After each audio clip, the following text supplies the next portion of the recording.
montre qu'il s'agit en fin de compte d'une forteresse que vous protège, que vous appuie contre tous les dangers. Donc, crois qu'il n'y a pas de Dieu, par exemple. Et Dieu est très pardonneur, hein, Oui. il le souligne dans chaque verset. Alors, il y a dans les versets, on remarque, attention au châtiment, mais en même temps, Inna Allah Ghafurur Rahim, Oui. donc Dieu est pardonneur Oui. et miséricordieux. Oui, normalement, donc le pardon, même le pardon divin, exige l'existence de Dieu. Et s'il n'y a pas de Dieu, il n'y aura pas de pardon. Donc c'est Dieu qui fait en fait la cadence de tous les événements du monde. Si les traditions divines qui peuvent bouleverser tous les mal et tout, par exemple tous les dégâts, les préjudices du monde, c'est Allah qui nous préserve contre, par exemple, contre la famine, contre la pauvreté, contre la misère, et contre aussi cette inquiétude psychologique qui pourrait s'emparer de nous. Pas mal de fois, vous pourrez tomber sur des athées qui ne croient pas du tout en Dieu et par exemple qui ont recours à se suicider. Se suicider pourquoi? Parce que rien de plus. C'est vrai qu'il y a des pays européens où le taux de suicide est vraiment très important. Oui, je me rappelle, je me souviens très bien en fait de ce qu'il a dit Paul Speaker, qui était le grand joueur de tennis qui avait eu déjà Wimbledon à 17 ans. Parce qu'en fait, il est de mon âge en fait. Donc, je me rappelle bien ce monsieur, qu'est-ce qu'il a dit. Après avoir remporté le championnat Wimbledon, on lui a posé la question, qu'est-ce que tu veux après? Il a dit, je veux mourir. Mourir, pourquoi? Parce qu'en fait, c'est tout à fait matériel. Mais pour le croyant, lorsqu'il lui pose la question, qu'est-ce que vous voulez encore? Il dit, je cherche la satisfaction de Dieu. C'est-à-dire, je voue toute ma vie en fait à Allah, ma vie, ma mort, mes rituels, mes adorations et tout ça sont voués à Allah, Seigneur du monde. Donc on cherche toujours, on est toujours en quête de la satisfaction divine. On croit en Dieu, c'est-à-dire...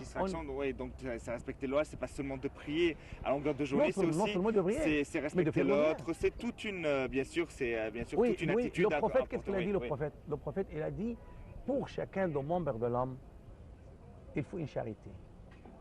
Par exemple, pour la main, il faut aider les autres. Par exemple, pour les pieds, il faut marcher pour faire le bien. C'est-à-dire, par exemple, pour réconcilier les autres et pour, par exemple, rendre un service à quelqu'un. Pour la bouche, il faut dire les bonnes choses. Il faut dire des très bonnes choses à tout le monde. Il ne faut pas être, par exemple, être impoli, être indécent. Il ne faut pas s'entretenir avec les autres d'une façon farouche. Tout cela, c'est exclu. Donc, pour chacun des membres de l'être humain, il faut une charité. C'est-à-dire, il faut toujours une bonne œuvre, un bon travail. Très bien, docteur Kamal. On va faire une petite pause. Je vous propose encore une fois de visiter la mosquée Ahmed Ibn Touloun et je reviens après ça.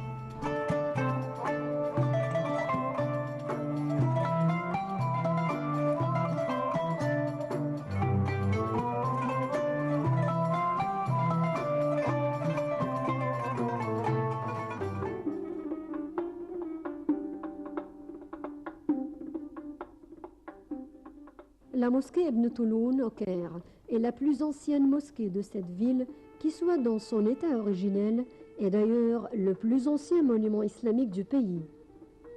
C'est aussi la plus vaste en termes de surface au sol.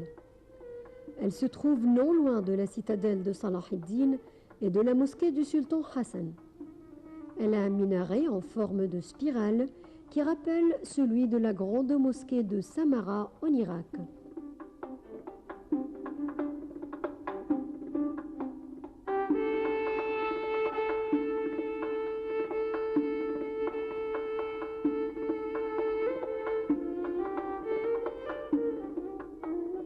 La mosquée de Ibn Touloun ressemble à celle de Samarra en Irak, notamment son minaret qui n'a pas son pareil en Égypte. Ceci est dû au fait que Ibn Touloun a vécu au palais abbasside à Bagdad. Après avoir achevé la construction de son palais au pied du mont Al-Muqattam ainsi que la place située en face, Ahmed Ibn Touloun fit construire une immense mosquée sur un affleurement de roches appelé le mont Yashkar en 879.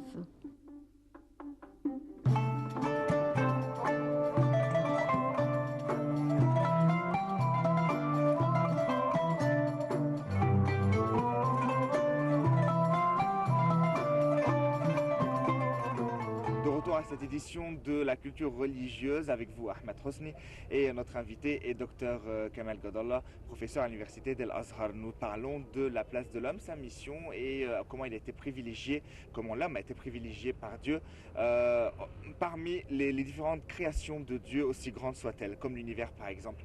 Dr Kamal Gadallah, la raison, l'intelligence, la réflexion est un don de Dieu et c'est pour cela qu'il a privilégié aux autres créatures. Normalement, en fait, parce que le libre choix, il est bien choisir en fait, il est basé sur bien réfléchir. Parce que, comme disent les savants de la logique, ils disent que juger la chose, ça fait partie de la concevoir.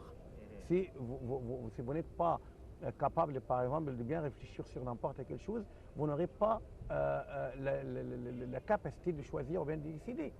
Donc la raison, il occupe une place très très prépondérante dans l'islam, parce que le premier mot en islam, c'est iqra, lis. C'est-à-dire, lire, c'est réfléchir, c'est contempler, c'est bien raisonner. Et aussi en islam, on accepte la foi à condition qu'elle soit basée sur un rationalisme. Et il y a tout un pilier dans ce qu'on appelle la théologie musulmane qui s'appelle Rukn al-Nazar. Al-Nazar, c'est-à-dire la contemplation. Il faut bien contempler, il faut bien faire par exemple des comparaisons entre les fausses divinités et la vraie divinité, Allah, pour aboutir à une conviction ferme que c'est Allah qui mérite d'être adoré. Ça ne suffit pas, par exemple, d'être né musulman. Ça ne suffit pas, par exemple, d'hériter les croyances de vos parents. Mais il faut que l'homme lui-même, en fait, l'individu lui-même, il faut qu'il réfléchisse pour aboutir à cette conclusion tout à fait irréfutable. C'est l'omniprésence, l'existence de Dieu et aussi c'est lui le seul qui mérite d'être adoré. Donc c'est la raison. C'est la raison. Il faut, parce qu'en islam, par exemple, il y a afala ta'qiloun, afala tafakkaroun, afala tubsiroun. Ne raisonnez-vous donc pas. Ne raisonnez-vous, ne réfléchissez-vous pas. Par exemple, ne pensez-vous. Donc il y a toujours en fait cette attention particulière qui est adressée à la raison. Donc même la dialectique dans le Coran, il y a des dialogues dialectiques. Parce que par exemple, même le prophète, il était ordonné de faire de polémiques avec les non-croyants en disant wa inna aw iyyakum la'ala hudan aw fi dhalalin mubin. Soit nous, soit vous, il y a une partie de nous qui est sur la bonne voie et une autre qui est dans l'égarement. Donc c'est à vous de réfléchir. Il faut réfléchir pour dire par exemple, est-ce que les musulmans sont dans l'égarement et pourquoi dans l'égarement? Parce qu'il y a un, deux, trois causes. Non, il n'y a pas de cause. Est-ce que nous, par exemple, nous sommes sur la bonne voie? Mais comment nous sommes sur la bonne voie? Donc, Allah est tout à fait conscient, en fait. Il connaît très bien qu'en réfléchissant sur la manière avec laquelle on voit les choses, les mécréants vont découvrir tout simplement, mais s'ils raisonnent d'une façon tout à fait honnête, qu'ils ne sont pas sur la bonne voie et que ce sont les musulmans qui sont sur la bonne voie. Donc, il y a toujours des telles polémiques et dialectiques qui est basée sur le raisonnement et le rationalisme. Et le prophète n'a jamais contraint quelqu'un à devenir musulman. Et il faut donner un exemple très très significatif à ce propos. C'est ce qu'on appelle la réconciliation de Hudaybiyah. Lorsque le prophète il était empêché d'accéder à la maison sacrée pour faire le petit pèlerinage, Umrah, on a conclu un pacte avec les mécréants de la Mecque, les Qurayshites. Parmi les clauses, on disait, quiconque parmi les mécréants, vous allez rejoindre Mohammed et embrasser sa religion, Mohammed sera responsable de le faire revenir à la Mecque. Si un musulman, c'est-à-dire des partisans de Mohammed, par exemple, vous allez à la Mecque, apostasier, il va renoncer à l'islam. Donc, Quraysh ne sera pas responsable de le faire revenir. Il pourrait le garder. Donc, le musulman, en fait, était très étonné. Il faut l'égalité, en fait. Parce que, comme vous le connaissez très bien, dans n'importe quel pacte, il y a de la réciprocité. Mais le prophète, il a dit oui, j'accepte. Mais pourquoi accepter? Parce que le prophète, il a dit, c'est lui qui veut embrasser l'islam. Soit, par exemple, il est tout à fait convaincu, à tel point qu'il pourrait même sacrifier sa vie et ses biens pour défendre sa cause, Donc, si par exemple il se pose des difficultés, il faut qu'il persiste, qu'il aille de la patience, de son foi. À soi, le musulman n'a pas besoin de lui, de quelqu'un qui est hésitant encore, qui est perplexe, qui est jeté entre l'islam et la mécréance. Ouais. Alors que pour un musulman qui s'est apostasié, et vous rejoindre le kuffar de Quraysh, les incrédules, Qurayshites. Donc, le musulman n'a plus besoin de lui, parce que c'est quelqu'un en fait qui s'est apostasié. Si le musulman réfléchisse à le faire revenir à Médine, ouais, pour devenir quoi? Il ne deviendra jamais croyant. Docteur Kamal, pour conclure un sujet qui peut nous prendre différentes émissions, enfin le temps qui nous est imparti est bientôt terminé, parlons du péché originel. Le péché originel existe en islam, comme dans les religions, donc le christianisme et les religions monothéistes, mais l'islam ne reconnaît pas donc ce concept de fardeau, hein, de fardeau de l'humanité sur Adam. Bon.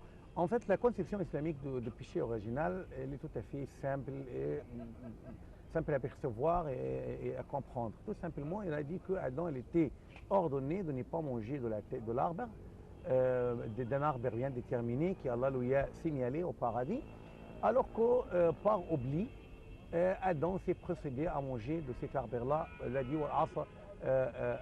en fait, وَلَقَدْ عِدْنَا إِلَى آدَمَ مِنْ قَبْلُ فَنَسِيَ وَلَمْ نَجِدْ لَهُ عَزْمًا. C'est-à-dire c'était par oubli qu'Adam a presque renoncé, c'est pas renoncé, mais elle a oublié. Ce n'est pas le diable qui l'a incité en lui disant je vais te donner à l'arbre le fruit de l'éternité. Oui, le diable aussi. Donc les tentations diaboliques en fait a fait oublier Adam la promesse qu'il a donnée à Allah de ne pas manger de cet arbre.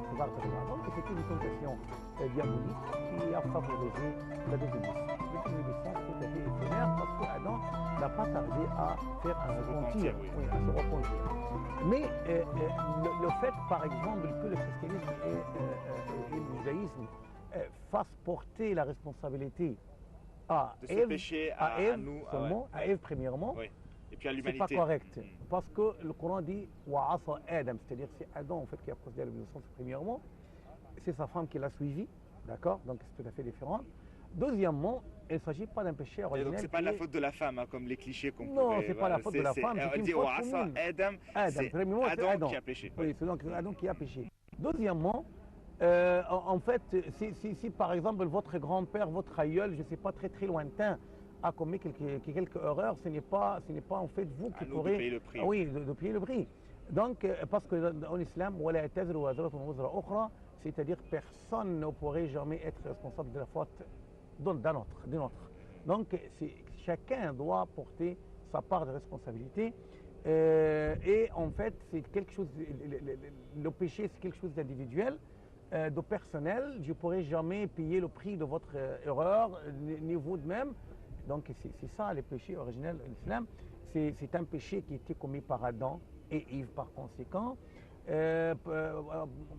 en raison de laquelle, ou bien en conséquence de laquelle elle était descendue sur la terre pour exécuter l'ordre divin en fait, qui était préétabli avant. En fait, ils ont commencé à faire de bien, et parmi ces descendants qui se confondent de bien, se confondent de mal. Et en fait, en cas d'égarement, Allah envoyait toujours des messagers avec une révélation, eh bien, pour confirmer la révélation précédente dans notre messager, tout simplement pour orienter et guider les gens vers le bien. Et si on fait le bien, on en sera récompensé individuellement. Si on ferait le mal, on sera rétribué ou bien puni. Parce que même dans le Coran, le règlement de compte dans le jour du jugement dernier, oui, ça sera tout à fait individuel. Chacun va se comparaître devant Allah individuellement. Oui, voilà. Donc chacun sera tout seul, sans l'aide de qui que ce soit. Oui. Chacun aura ses propres comptes à régler avec Dieu. Oui. Eh bien, merci à vous, Dr Kamal Gadallah. Je rappelle, vous êtes professeur à l'université de l'Azhar. Merci d'avoir été avec nous aujourd'hui. Merci à vous, chers téléspectateurs, de nous avoir suivis. Je vous retrouve très bientôt. Salam alaikum.